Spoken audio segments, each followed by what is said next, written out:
Sri Dinanath Batraji. Sri Dinanath Batraji is a renowned educationist.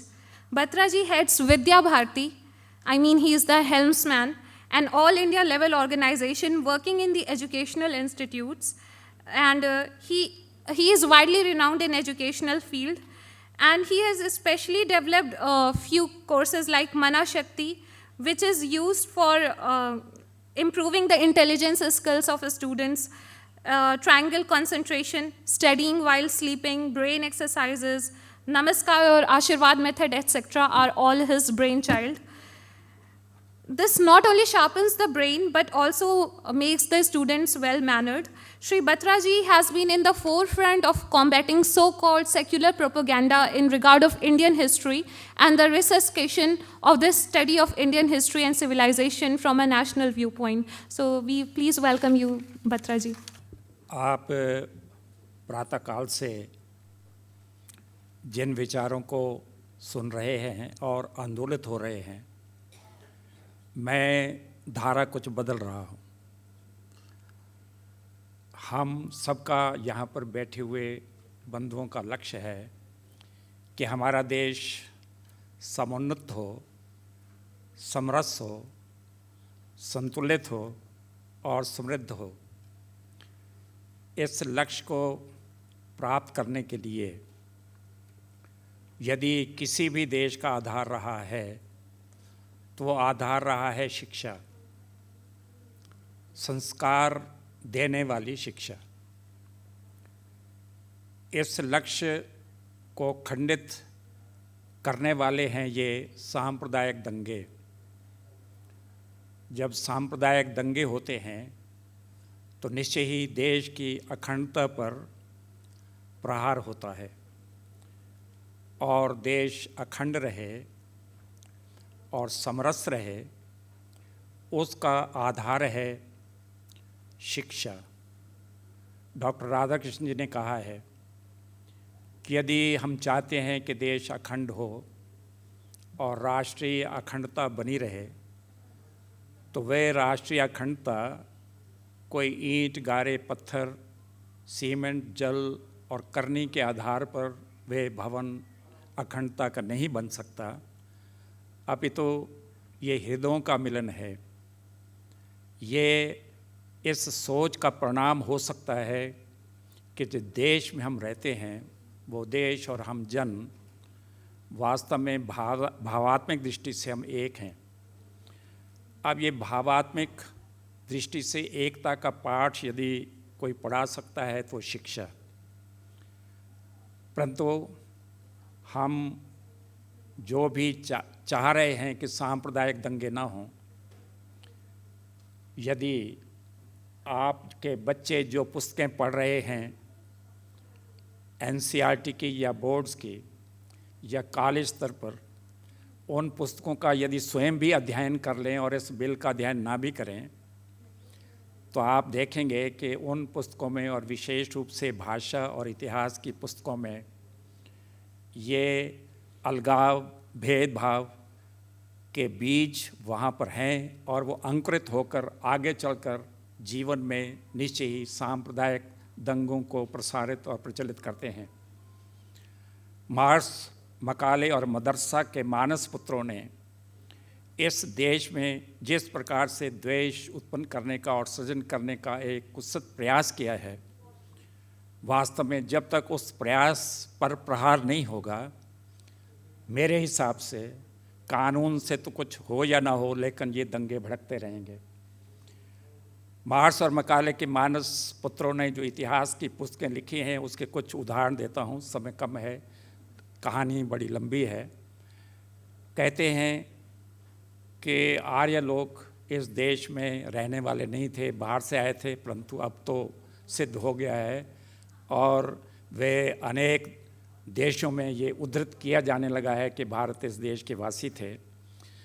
वे हमारे पूर्वज गौ मांस खाते थे, यरमीला थापड़ लिखती हैं, और साथ में ये कहती हैं कि हवन यज्ञ होते थे और हवन यज्ञ कराने वाले जो पुरोहित होते थे उनको दक्षिणा में स्त्री दी जाती थी, पैसे भी दिए जाते थे।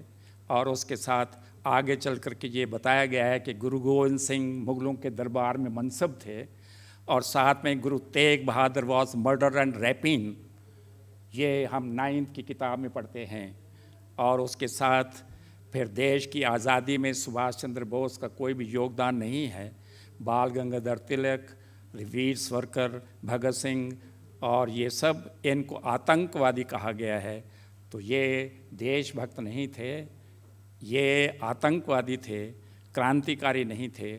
इस प्रकार के पाठ जब बच्चे पढ़ते हैं तो किसी भी देश को अपने इतिहास पर गौरव और गर्व होना चाहिए।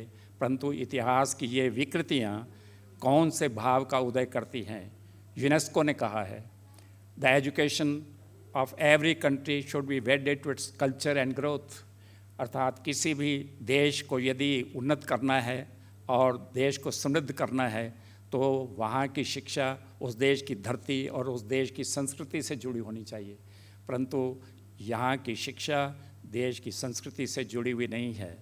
कॉलेजेस के अंदर हम पढ़ते हैं, आज मेरे लिए बहुत ही प्रसन्नता का अवसर है और क्षण है ये घोषणा करते हुए कि 4 वर्ष से जो एक संघर्ष हम कर रहे थे शिक्षा बचाओ आंदोलन की ओर से, जो कि A.K. रामजन का लेख, जो कि दिल्ली के BA पार्ट 2 हिस्ट्री डिपार्टमेंट पढ़ाया जाता था, जिसके अंदर ये कहा गया था कि रावण की कोई संतान नहीं थी, उसने पूजा की और पूजा करने के बाद उसको आम दिया गया कि आधा आम तुम खा लेना, आधा आम मंदोदरी को दे देना। गलती से या जानबूझकर रावण ने वो सारा आम खा लिया और खाने के बाद उसको गर्भ ठहर गया। ये कॉलेज के, जो कि बहुत बड़ी इंस्टीट्यूशन मानी जाती है संसार की, उसके अंदर ये हिस्ट्री के विद्यार्थी पढ़ते हैं। व्याह संधि के एडल्सेंट के बच्चों के मन और मस्तिष्क में जो इस प्रकार के दूषित विचारों का आरोपण हो रहा है, वो देशभक्ति की भावना और अपने पूर्वजों और संस्कृति पर किस प्रकार से वे मान और सम्मान करेंगे। और साथ में वे 9 मास की जो पीड़ा मेरी बहन और माँ को होती है गर्भ के समय में, वह पीड़ा का भी वर्णन मास अनुसार बताया गया है। और जब 9वां महीना आया तो कहा गया है, Ravan sneezed and Sita was born. Ravan ने नीच मारी और सीता पैदा हो गई, और रावण ने सीता को खेत में डाल दिया। आगे चल कर के लक्ष्मण और रावण ने भी सीता के साथ व्यभिचार किया। Hanuman was a tiny monkey and he was womaniser. इस प्रकार की बातें वे कॉलेज के विद्यार्थी पढ़ते हैं। इग्नो में पढ़ाया जाता है कि हिमालय की चोटी पर शिव जी पार्वती के साथ रहते थे और वहाँ पर और भी तपस्वी और तपस्वियाँ रहती थीं। शिव जी उनके साथ संभोग करते थे। अब ये सब उदाहरण इसलिए मैं दे रहा हूँ कि किस प्रकार का इतिहास है, और किसी भी देश को उन्नत करने का इतिहास एक विषय होता है। कोठारी कमीशन ने शिक्षा पर बहुत बड़े हमें सिफारिशें दी हैं। उसने कहा कि दुर्भाग्य हमारा कि इस देश में कोई भी एक ऐसी पुस्तक नहीं है जो सारे देश में एक साथ सब देशवासियों को पढ़ाई जा सके, और उनका सुझाव था ये इतिहास ही हो सकता है। परंतु यहाँ पर वे सारी पुस्तकें इस प्रकार से हैं जो कि किसी भी एक विचारधारा को तो पुष्ट करती हैं, परंतु देश की एकता की तरफ उसका ध्यान नहीं है। मैंने 3 शब्द बोले थे, मार्क्स, मकाले और मदरसे। मदरसे की सारी पुस्तकें जो हैं वो सारे देश से इकट्ठी की, और इकट्ठे करने के बाद एक छोटी सी पुस्तिका लिखी मैंने, और उसमें शीर्षक उसका मदरसों की शिक्षा, मदरसों की तालीम। तो मदरसों की तालीम का जो पुस्तिका में मैंने लिखा, उसका पहला जो चैप्टर है, उस चैप्टर का शीर्षक है हमारा मुल्क। वे बच्चे पढ़ते हैं कि हमारे मुल्क का नाम हिंदुस्तान था ही नहीं, खुदावंद ताला ने इस प्रकार से ये देश, ये तो टुकड़ों में बटा हुआ था, हमें दिया और हमने इस पर राज्य किया, और राज्य करने के बाद हमने इस देश का नाम हिंदुस्तान रखा। साथ में वे बच्चों को पढ़ाया जाता है मदरसों में कि कुछ लोग इस प्रकार के हैं इस देश में जो ये कहते हैं कि ये मुल्क हमारा है, और खुदावंद ताला उनको जितनी भी जल्दी अकल बख्शे तो अच्छा होगा। यदि वो ये कहते रहेंगे कि ये मुल्क हमारा है और दूसरे कहेंगे नहीं ये मुल्क हमारा है, तो उसके कारण से इस देश में दंगे होंगे और फसाद होंगे। इसलिए उनको ये कहना छोड़ देना चाहिए।